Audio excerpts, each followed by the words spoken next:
Hello friend, સ્વાગત છે તમારું ગુજરાતી રેસીપી કિચનની અંદર। આજે હું તમારી સાથે શેર કરીશ મહાશિવરાત્રી સ્પેશિયલ ઉપવાસમાં ખાઈ શકાય તેવી શક્કરિયા બટાકાની સૂકી ભાજી બનાવવાની રેસીપી। તો શક્કરિયા બટાકાની સૂકી ભાજી બનાવતા પહેલા જો તમે ચેનલ પર પહેલી વાર આવ્યા હોય તો ચેનલને સબસ્ક્રાઇબ કરી રાખજો આ જ રીતની નવી રેસીપી મેળવવા માટે।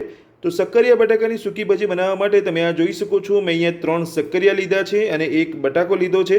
જો તમે અહીંયા બટાકો લેવા નથી માંગતા તો સ્કીપ પણ કરી શકો છો અને એકલા શક્કરિયાની સૂકી ભાજી પણ આ જ રીતે તમે બનાવી શકો છો। તો મેં અહીંયા શક્કરિયા અને બટાકાને પહેલેથી જ ચોખ્ખા પાણીએ ધોઈ લીધા છે। તો શક્કરિયા બટાકાની સૂકી ભાજી બનાવવા માટે સૌથી પહેલા આપણે શક્કરિયા અને બટાકાને બાફી લેવાના છે। તો શક્કરિયા બટાકાને બાફવા માટે તમે અહીંયા જોઈ શકો છો, મેં અહીંયા એક કુકર લીધું છે। તો કુકરની અંદર આપણે સૌથી પહેલા ઘી લગાવી લઈશું, એટલે કુકરનું તળિયું આપણે અહીંયા ઘીથી ગ્રીસ કરી લઈશું।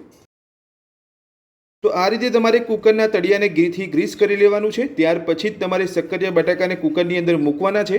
તો તમે જોઈ શકો છો, આપણે અહીંયા પીછી વડે ઘીથી ગ્રીસ કરી લીધું છે કુકરનું તળિયું।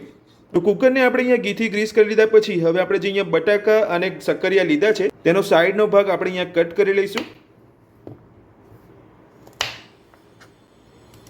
અને વચ્ચેથી પણ કટ કરી લઈશું।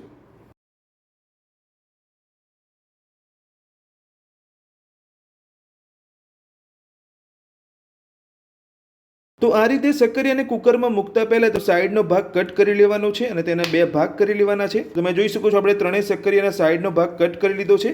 તો એ જ રીતે આપણે અહીંયા બટાકાના પણ બે ભાગ કરી લઈશું। તો જો તમારી પાસે આ રીતના નાના શક્કરિયા હોય તો તમારે અહીંયા બે ભાગ કરવાની જરૂર નથી। જો મોટા શક્કરિયા હોય તો તમારે બે ભાગ કરવાના છે, પણ દરેક શક્કરિયાના સાઈડનો ભાગ તમારે કાઢી લેવાનો છે। તો હવે આપણે એ જ રીતે અહીંયા બટાકાના પણ બે ભાગ કરી લઈશું। અહીંયા શક્કરિયાનો સાઈડનો ભાગ કટ કરી અને બે ભાગ કરી લીધા છે। એ જ રીતે અહીંયા જે બટાકો એક લીધો હતો તેના પણ બે ટુકડા કરી લીધા છે। તો હવે આપણે બધા શક્કરિયા અને બટાકા ઉપર ઘી લગાવી લઈશું અને ત્યાર પછી જ આપણે કુકરની અંદર મૂકવાના છે। તો આ રીતે બધા શક્કરિયા ઉપર આપણે અહીંયા પીછી વડે ઘી લગાવી લેવાનું છે। આ રીતે શક્કરિયા ઉપર ઘી લગાવી લીધા પછી હવે આપણે તેને કુકરની અંદર લઈ લઈશું। એ જ રીતે આપણે બધા શક્કરિયા ઉપર ઘી લગાવી લઈશું। બધા શક્કરિયા ઉપર ઘી લગાવીને આપણે અહીંયા કુકરની અંદર લઈ લીધા છે। તો એ જ રીતે આપણે જે એક બટાકો લીધો છે, એક બટાકા ઉપર પણ આપણે અહીંયા ઘી લગાવીને કુકરની અંદર લઈ લઈશું। તો આ રીતે તમે આ શિવરાત્રી પર શક્કરિયા બટાકાની સૂકી ભાજી બનાવશો તો તમારી સૂકી ભાજી એકદમ સ્વાદિષ્ટ બનશે। અને આ રીતે શક્કરિયા અને બટાકા ઉપર ઘી લગાવવાથી શક્કરિયાની મીઠાશ એવી ને એવી જ રહેશે। તો હવે આપણે કુકરને ગેસ ઉપર લઈ લઈશું। તો આપણે અહીંયા કુકરના તળિયે ઘી લગાવી લીધા પછી આપણે અહીંયા શક્કરિયા ઉપર ઘી લગાવી લીધું છે। એક બટાકો જે લીધો હતો તેના પર પણ આપણે ઘી લગાવી લીધું છે। તો આ રીતે જ તમારે અહીંયા શક્કરિયા બાફવાની પ્રોસેસ કરવાની છે।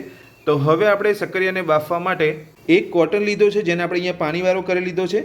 તો આ રીતનો એકદમ ભીનો કોટન તમારે લેવાનો છે। તો આ રીતના ભીના કોટનને તમારે અહીંયા જે કુકરની અંદર આપણે શક્કરિયા લીધા છે તેની ઉપર મૂકી દેવાનો છે। તો જ્યારે પણ તમે આ રીતનો કોટન તમે શક્કરિયા ઉપર મૂકો તો ભીના કોટનની અંદરથી તમારે વધારે પડતું પાણી નથી કાઢી લેવાનું, તમારે કોટનને થોડો ભીનો જ રાખવાનો છે। તો હવે આપણે આ કોટનને કુકરની અંદર જે શક્કરિયા મૂક્યા છે તેની ઉપર મૂકી દઈશું।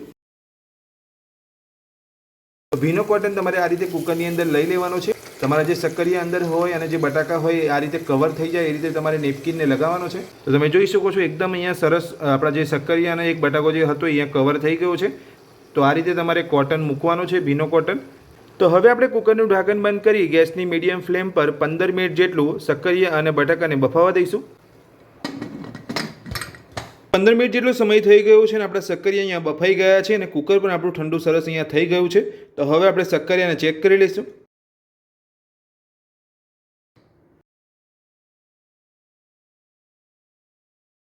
તો આપણે અહીંયા ચપ્પુની મદદથી શક્કરિયાને ચેક કરી લઈશું। તમે જોઈ શકો છો, એકદમ સરળતાથી આપણું અહીંયા ચપ્પુ શક્કરિયાની અંદર જઈ રહ્યું છે। એકદમ સરસ શક્કરિયા આપણા બફાઈ ગયા છે અને બટાકો આપણે જે અહીંયા એક લીધો હતો એ પણ અહીંયા સરસ બફાઈ ગયો છે। તો બટાકા અને શક્કરિયું અહીંયા સરસ બફાઈ ગયું છે। તો હવે આપણે તેને એક પ્લેટની અંદર લઈ લઈશું।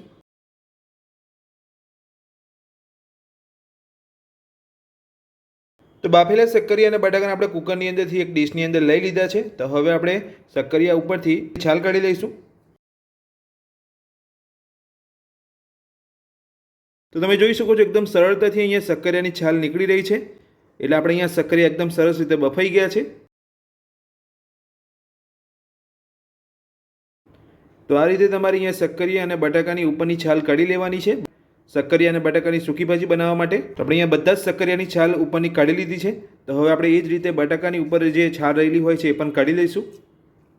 તો સક્કરિયા અને બટાકાને બાફી લીધા પછી આપણે અહીંયા ઉપરની છાલ કાઢી લીધી છે. તો હવે આપણે સક્કરિયા બટાકાની સૂકી ભાજી બનાવવા માટે સક્કરિયા અને બટાકાને કટ કરી લઈશું.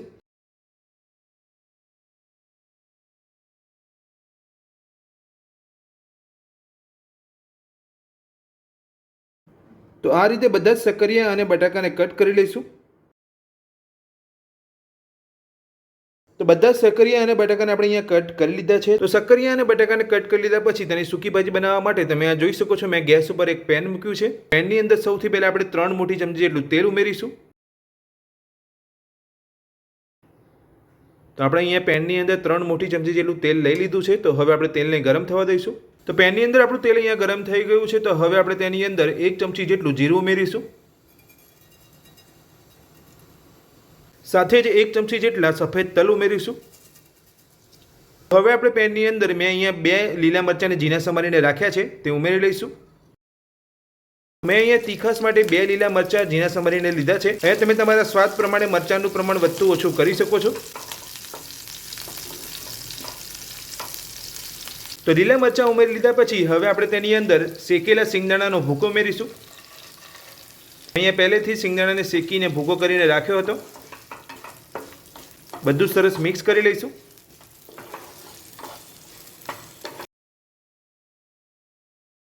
બધું જ ઉમેરી લીધા પછી અહીંયા બધું સરસ સતળાઈ ગયું છે. તો હવે આપણે જે અહીંયા કટ કરીને સક્કરિયા અને બટાકા રાખ્યા છે તે ઉમેરી લઈશું. તો બાફેલા કટ કરેલ સક્કરિયા બટાકા આપણે અહીંયા ઉમેરી લીધા છે. તો હવે આપણે તેની ઉપર સ્વાદ પ્રમાણે સિંધવ મીઠું ઉમેરીશું. તો સ્વાદ પ્રમાણે સિંધવ મીઠું ઉમેરી લીધા પછી હવે આપણે તેની અંદર 2 નાની ચમચી જેટલી ખાંડ ઉમેરીશું. તો સક્કરિયા આપણે અહીંયા મીઠા આવતા હોય છે. જો તમે અહીંયા ખાંડ ઉમેરવા નથી માંગતા તો અહીંયા સ્કીપ પણ કરી શકો છો. તો બધું જ આપણે અહીંયા ઉમેરી લીધું છે. તો સરસ આપણે મિક્સ કરી લઈશું.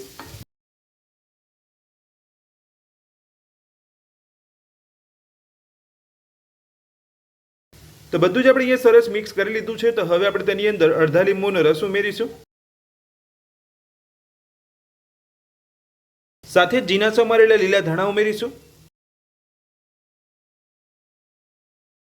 તો લીંબુનો રસ અને ધાણા ઉમેરીને આપણે અહીંયા સરસ મિક્સ કરી લઈશું. ગેસને બંધ કરી લઈશું.